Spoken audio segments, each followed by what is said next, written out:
नमस्कार, मैं आर के सक्सेना, मास्टरमाइंड कोचिंग रीवा मध्य प्रदेश। और आप सभी का इस एजुकेशनल यूट्यूब चैनल में बहुत बहुत स्वागत और अभिनंदन।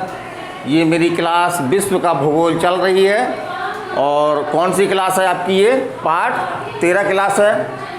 और आज हमारा टॉपिक है वन, फॉरेस्ट। तो इसके बारे में आज मैं बहुत ही महत्वपूर्ण जानकारी देने जा रहा हूं, तो आप वीडियो को जो है लास्ट तक देखें। और निसंदेह रूप से इस टॉपिक से अगर क्वेश्चन आपसे एग्ज़ाम में आते हैं तो आपसे निसंदेह रूप से बनेंगे। तो चलिए हम पहले बात करते हैं जंगल, फॉरेस्ट या वन। तो प्राचीन काल में यदि हम देखते हैं तो लगभग 75% भूमि पर जो है वो जंगल पाए जाते थे।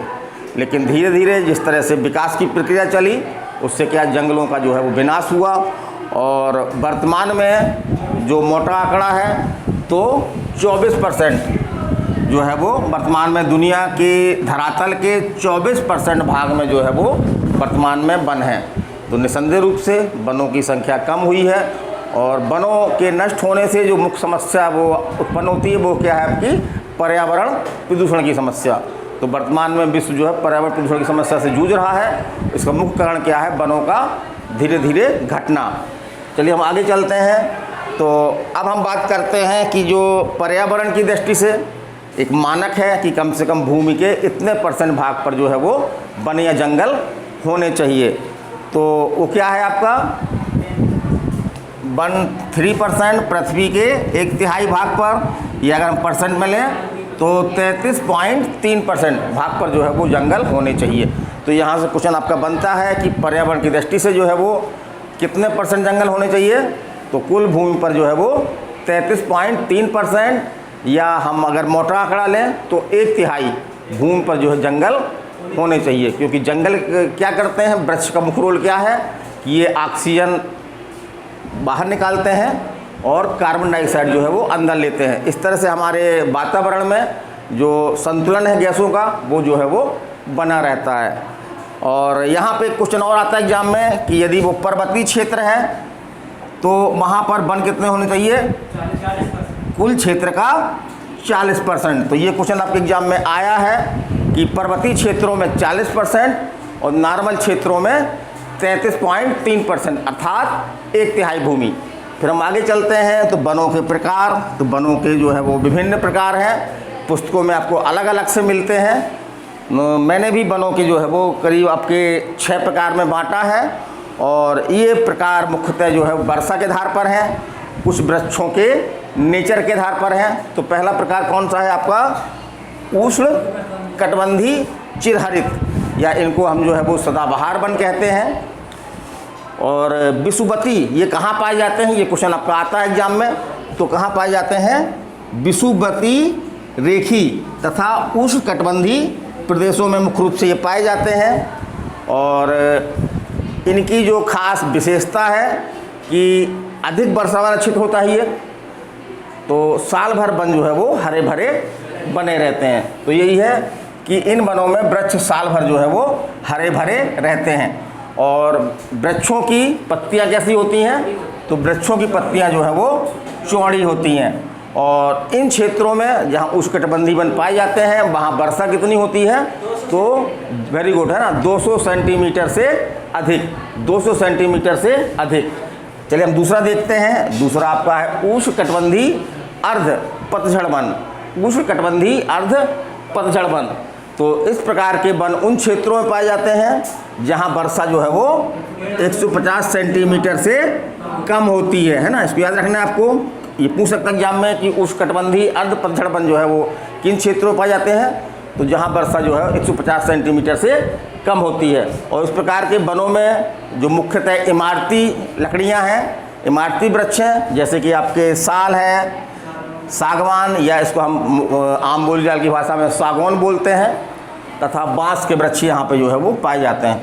तो इस प्रकार से हम देखते हैं। एक क्वेश्चन आपका एग्जाम में ये भी बनता है कि इमारती लकड़ी की दृष्टि से कौन से वन महत्वपूर्ण है? कौन से वन महत्वपूर्ण है? उष्णकटिबंधीय अर्ध पतझड़ वन। उष्णकटिबंधीय अर्ध पतझड़ वन। चलिए हम तीसरा लेते हैं। तीसरे वन कौन प्रकार के हैं आपके? विषुवत रेखी वन, तो इस प्रकार के वनों में वृक्ष और झाड़ियाँ जो है वो साथ साथ मिलती हैं। तो वृक्ष और झाड़ियाँ समझ रहे होंगे आप लोग, झाड़ियाँ, तो वृक्ष और झाड़ियाँ जो हैं वो संयुक्त रूप से पाई जाती हैं, ये इसकी मुख्य विशेषता है। और मुख्यतः यहाँ पे जो है कौन से वृक्ष मिलते हैं, तो ये वृक्षों के नाम एग्जाम में पूछे जा सकते हैं। तो कौन कौन से हैं, ओक है आपका, कार्क और जैतून। कौन कौन से हैं, ओक, कार्क और जैतून के वृक्ष पाए जाते हैं। अगला वन हमारा कौन सा वन है, टेंगा वन।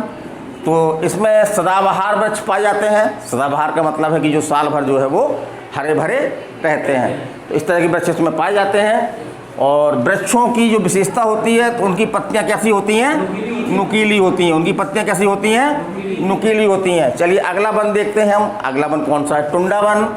अगला वन कौन सा है, टुंडा वन।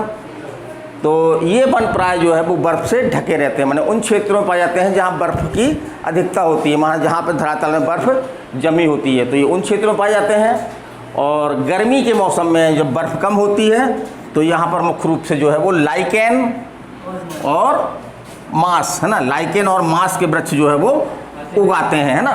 फिर अगला आप देखते हैं, तो अगला आपका कौन सा है, पर्वतीय वन।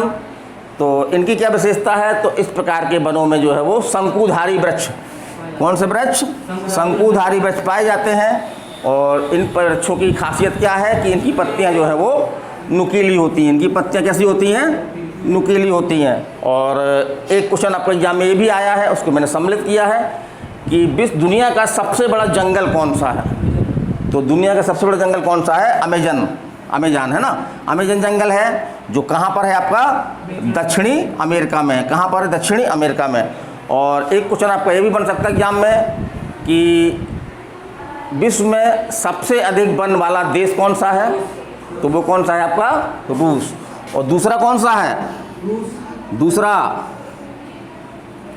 दूसरा आपका ब्राज़ील है ना, दूसरा जो है वो आपका ब्राज़ील है। तो ये आपका टॉपिक कैसा लगा आप बताइएगा। मुख्य चीज़ें हमने बताई हैं, बकवास बिल्कुल नहीं किया है, बकवास करने की आदत भी नहीं है। और कल से हमारा जो है महत्वपूर्ण टॉपिक शुरू होने वाला है, वो है आपका महाद्वीप।